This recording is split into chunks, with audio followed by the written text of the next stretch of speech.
bro. You need a spot? No, thank you. I got you, fam. Hey, how you doing, love mama? Let me whisper in your ear. Tell you something that you might like to hear. Good job, son. Hey, what's up guys? I hope you enjoyed that skit. Shout out to my friend Dan for letting me violate him. So this is the first deload on the Massachusetts method, and let me do some explaining on what I'm doing here. So for the first training session, I'm using somewhere around 50 to 60% of my 1 rep max, and I'm not trying to be super precise. I'm just throwing on the bar whatever is within that range, and it's easy to load, so no need for a bunch of change plates or micro-loading chains or anything like that. So for squat, I'm just using 225 pounds, and I'm just doing 5 sets of doubles.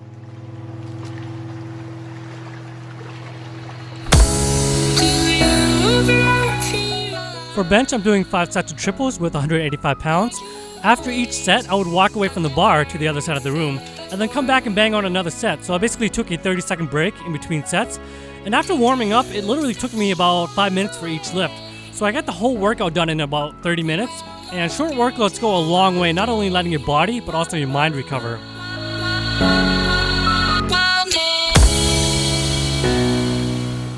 My chest was feeling pretty fatigued, and 185 pounds felt heavier than normal, so I definitely knew it was the right time to deload and let my body recover a little bit.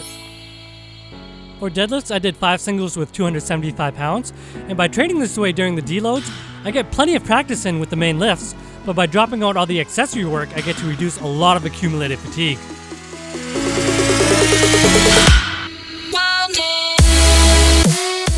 Especially for light work, I like to switch my grip up for each set to help prevent any imbalances from developing, and also just for practice and for fun. Moving on to the second day is to do a mock meet, but in this case it's not meant to be heavy or super strenuous or to break any personal records. The point of it is just to get used to doing all 3 lifts on one day with 3 attempts each and with the commands. You want to practice commands often because in the heat of the moment, in the heat of competition, it's very easy to forget.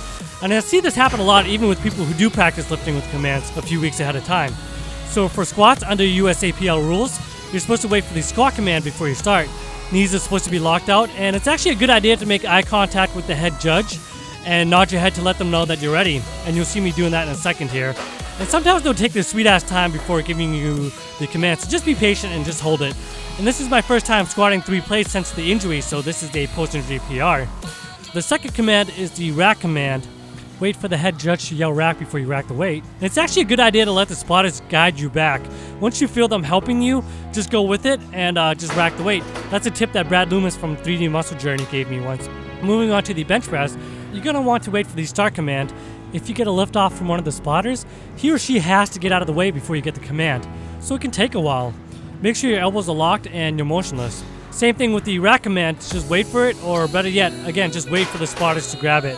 I see this happen a lot with bench. People will just bench right up towards the rack, and their lockout and re-rack is basically just one motion. So just hold it for a second and let them know you're in control. When the bar hits your chest, make sure you pause and wait for the press command. You might get unlucky and have a head judge who will make you pause for a longer time, but whatever happens, just make sure you wait for that press command. Here I tried to do the Instagram death pause again and failed. It was really hard to hold my breath for that long, so I tried breathing at the bottom and I just lost all tightness. If you drop down the bar really fast or sink the bar really deep into your chest, they might make you pause for a little bit longer, so stay in control, but don't unnecessarily slow down so much that you waste energy.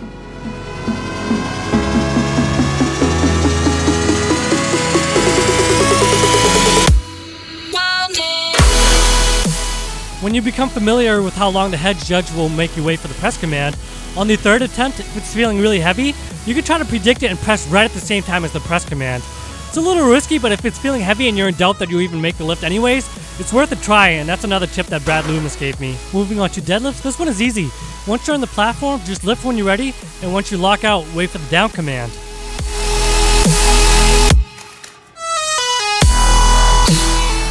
You don't have to bring down the bar slowly, but just make sure you hold on to the bar and just don't bring it down too aggressively. At the bottom, hold on to the bar for a couple seconds before letting go, just to show that you're in control. A lot of people mess this up because they're so used to copying the Masthetics guys and just throwing the bar down because it looks really cool. And especially when you're hyped up, it's very natural to want to do that, but just hold on to the bar and just have control of the bar at all times.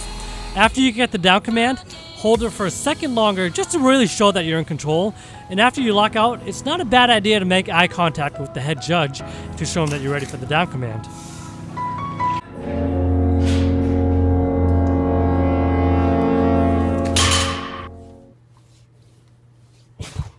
Put your goddamn weights away!